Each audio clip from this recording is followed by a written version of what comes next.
pagi adik-adik semua. Hari ini kita kembali lagi ke ibadah sekolah minggu dan hari ini adalah minggu terakhir pada tahun 2020. Adik-adik, kita mau bersyukur dan kita mau naikkan ucapan syukur kepada Tuhan karena Tuhan telah memelihara kita selama 1 tahun ini meskipun banyak hal yang mungkin menyenangkan, bahkan tidak menyenangkan sekalipun, dan kita di tengah-tengah pandemi COVID seperti hari ini, kita tetap harus bersyukur sama Tuhan, karena Tuhan sudah turun untuk kita dan mati di atas kayu salib untuk kita. Maka dari itu, yuk langsung ajak kita untuk bangkit berdiri, dan kita mau sambut, kita mau datang kepada Tuhan, dan kita mau mengucap syukur kepada Tuhan. Bapa, ku datang padamu.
Surga, terima kasih Tuhan atas kasih setiamu kalau kami hari ini masih boleh hidup, masih boleh datang ke hadapan-Mu melalui ibadah sekolah minggu online ini ya Tuhan.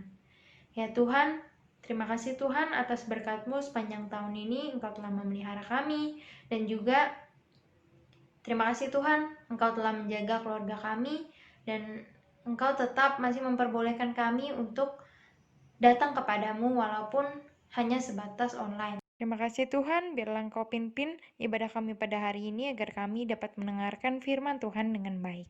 Terima kasih Tuhan, dalam nama Tuhan Yesus kami telah berdoa. Amin.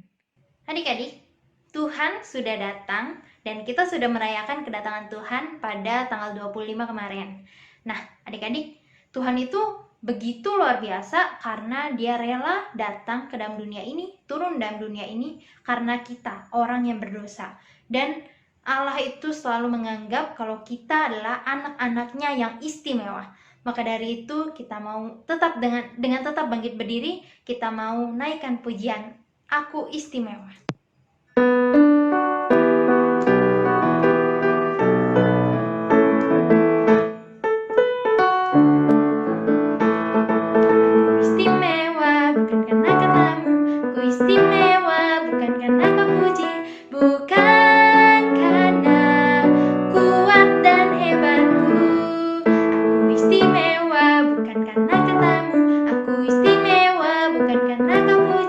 Bukan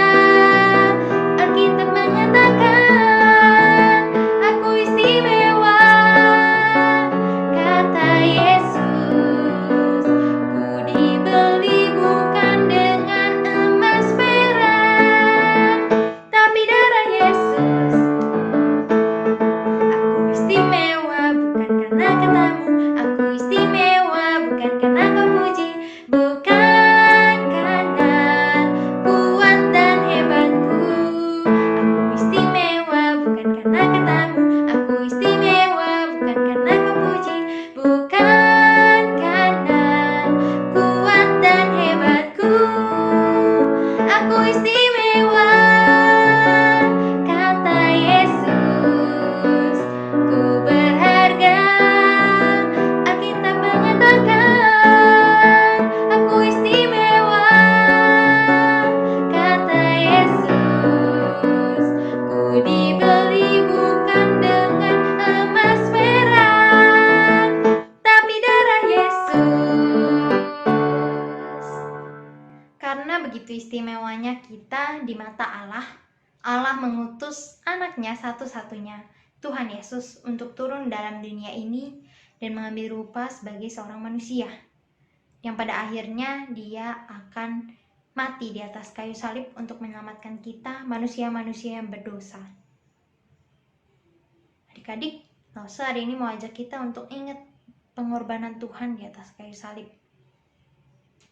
Biarlah lagu ini, sebuah lagu yang akan kita nyanyikan, bisa mengingatkan kita kalau kasih Tuhan itu begitu besar kepada kita. Mari kita nyanyikan pujian Karena Allah Cinta.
Mari kita mendengarkan firman Tuhan yang akan dibawakan oleh Lause Fangfang. Selamat pagi adik-adik. Sebelum kita memulai cerita untuk hari ini, mari kita berdoa terlebih dahulu. Tuhan Yesus, Tuhan Allah kami dalam kerajaan surga, Tuhan Allah Roh Kudus, terima kasih ya Tuhan atas segala berkat dan rahmat-Mu. Terima kasih ya Tuhan atas pimpinan dan penyertaan-Mu. Ya Tuhan, sekarang kami mau mendengarkan firman-Mu. Kiranya Tuhan yang pimpin kami, agar kami dapat mengerti firman yang disampaikan. Dalam nama yang kudus kami telah berdoa. Amin. Nah adik-adik, Lause punya pertanyaan. Di dalam Alkitab, ada berapa orang Majus disebutkan? Ayo.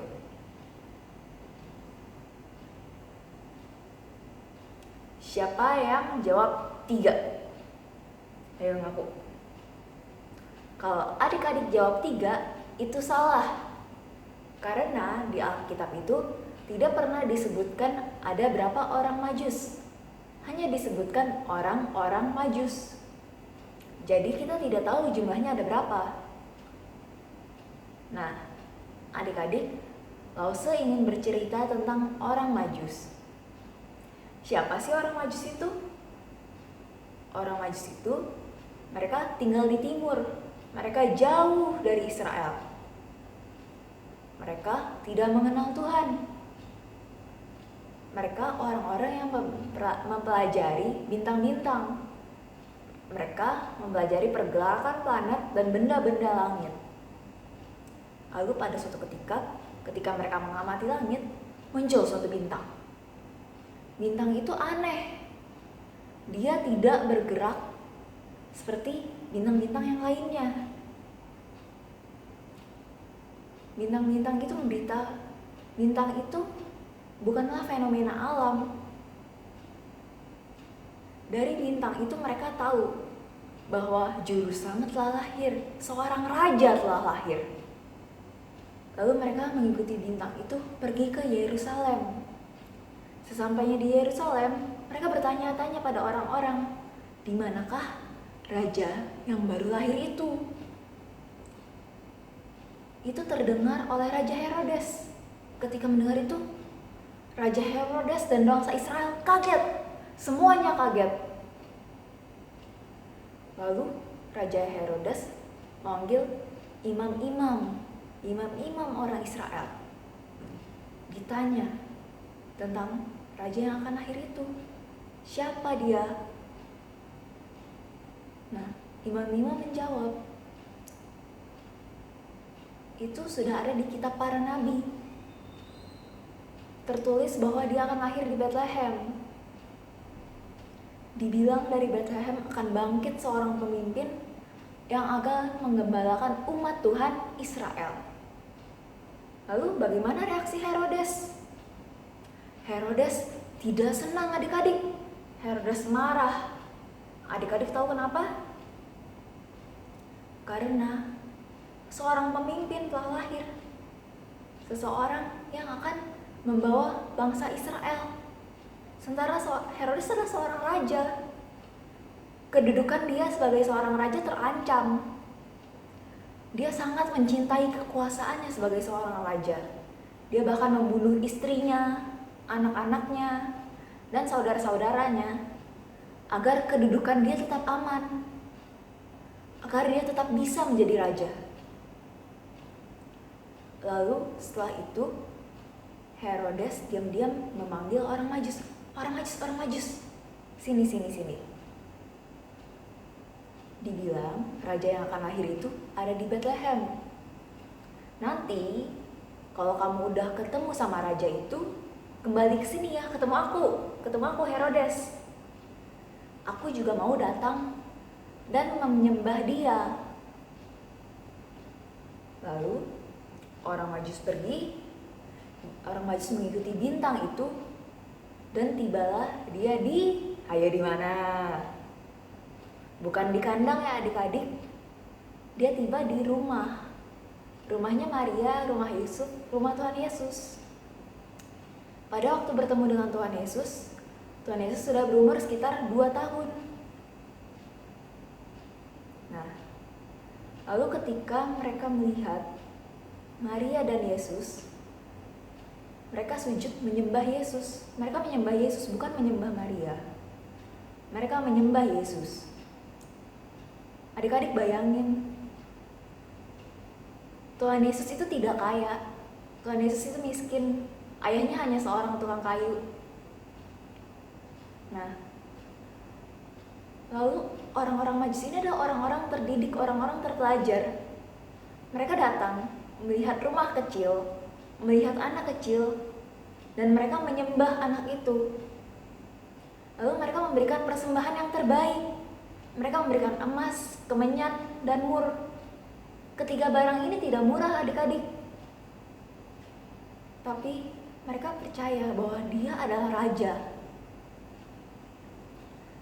Mereka yang adalah orang kafir, orang yang tidak mengenal Tuhan, melihat anak kecil dan di rumah yang kecil, tapi mereka bisa percaya bahwa itu adalah raja, bahwa itu adalah patut disembah, bahwa anak itu patut dihormati.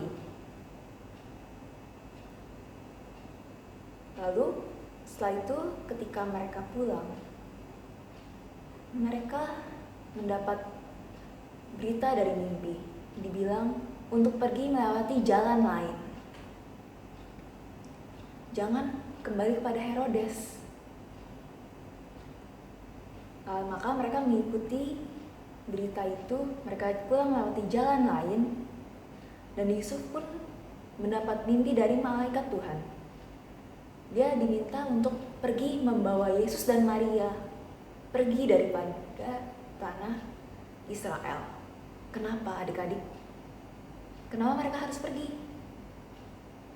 Karena Herodes menyadari bahwa orang-orang Majus itu tidak akan kembali, tidak akan bertemu dengan dia dan memberikan kabar siapa anak itu, di mana keberadaan anak itu. Maka dari itu Herodes sangat marah. Dia sangat marah, dia takut kekuasaannya diambil, Dia memerintahkan seluruh prajuritnya untuk membunuh anak-anak laki-laki yang berumur 2 tahun ke bawah, agar kekuasaan dia tidak bisa diambil. Nah, adik-adik, di sini kita melihat 3 orang, bukan 3 orang, 3 golongan. Yang pertama adalah orang Majus, yang kedua adalah imam-imam Israel, dan yang ketiga adalah Herodes.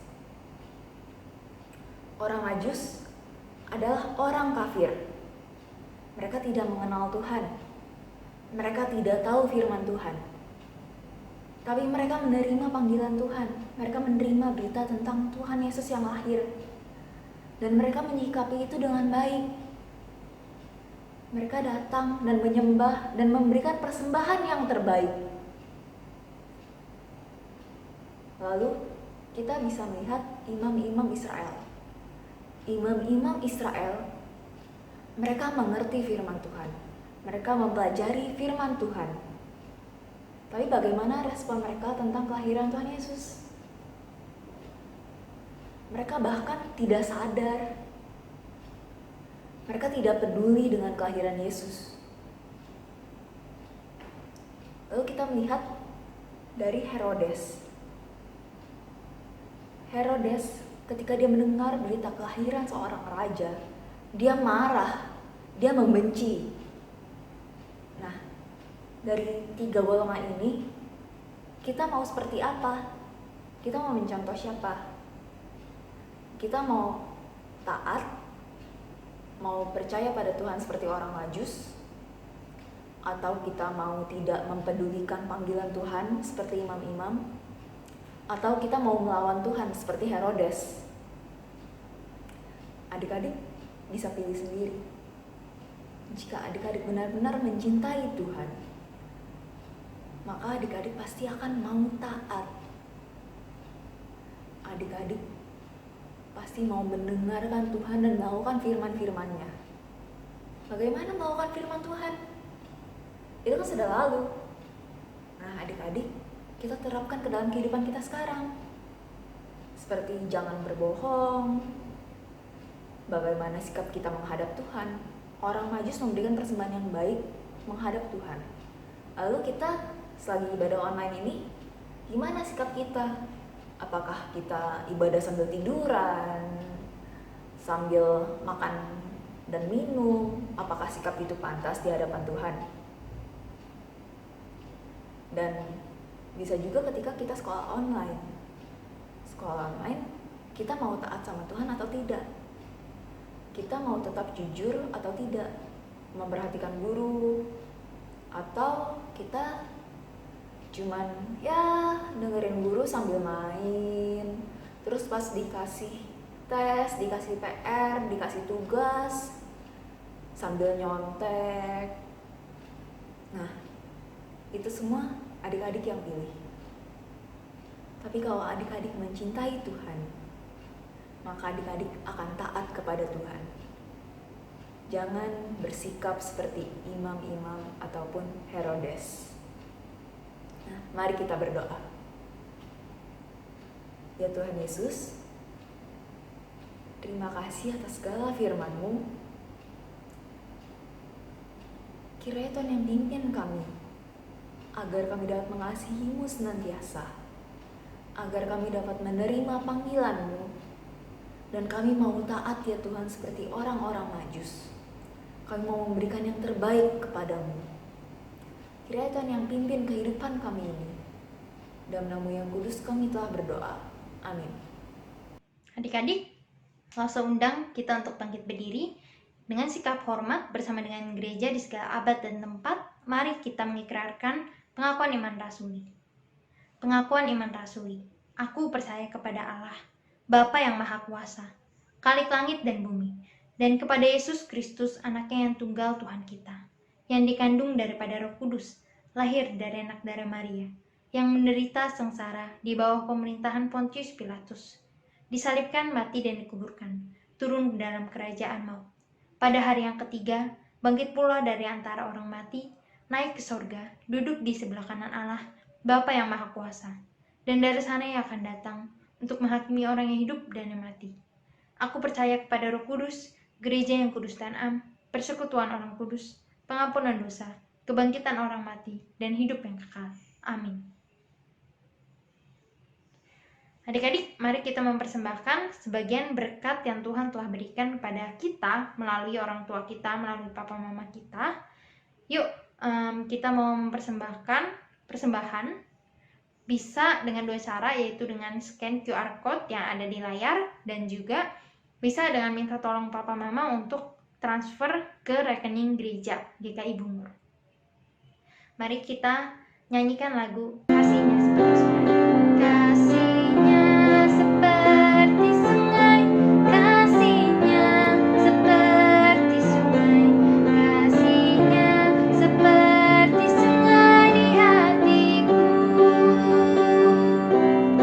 Kasihnya seperti sungai, kasihnya seperti sungai, kasihnya seperti sungai di hatiku. Berkatnya seperti sungai, berkatnya seperti sungai, berkatnya seperti sungai, berkatnya seperti sungai di hatiku. Berkatnya seperti sungai, berkatnya seperti sungai, berkatnya seperti sungai di hatiku. Mari kita masuk dalam doa persembahan. Bapa di dalam surga, terima kasih atas berkat yang telah kami terima dari awal hidup kami sampai sekarang ya Tuhan. Ini ada sebagian persembahan yang kami berikan kepadamu. Biarlah persembahan ini menyenangkan hatimu ya Tuhan, dan juga biarlah persembahan ini dapat digunakan untuk memperluas kerajaan-Mu di dunia ini. Ya Tuhan, terlebih dari itu kami juga ingin mempersembahkan hidup kami Tuhan, karena kami tahu bahwa harta bukanlah yang Engkau inginkan, tapi Engkau menginginkan hidup kami fokus kepadamu, dan biarlah kami bisa hidup sesuai dengan apa yang dikatakan oleh firman-Mu ya Tuhan. Terima kasih ya Tuhan, dalam nama Tuhan Yesus kami telah berdoa. Amin. Adik-adik, mari kita nyanyikan satu lagu yang biasanya merupakan lagu persembahan. Tapi hari ini Lause pengen nyanyi lagu ini supaya kita ingat kalau persembahan itu gak cuma tentang harta doang, tapi persembahan itu juga bagaimana kita mempersembahkan hidup kita supaya hidup kita itu memuliakan nama Tuhan. Mari kita nyanyikan satu pujian, Sungguh Ku Bangga Bapa.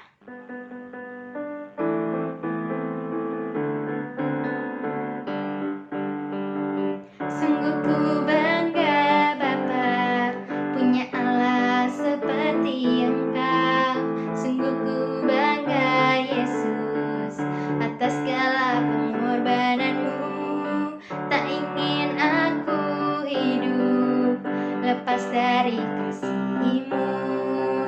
Kasih-Mu menyelamatkan dan beriku pengharapan. Kini ku persembahkan apa yang aku miliki. Memang tiada berarti bila dibanding dengan kasih-Mu. Namun ku ingin memberi dengan sukacita di hati, karena ku tahu itu menyenangkan hati-Mu. Sungguh ku bangga Bapa, sungguh ku bangga Bapa, punya Allah seperti Engkau. Sungguh ku bangga Yesus, atas segala pengorbananmu.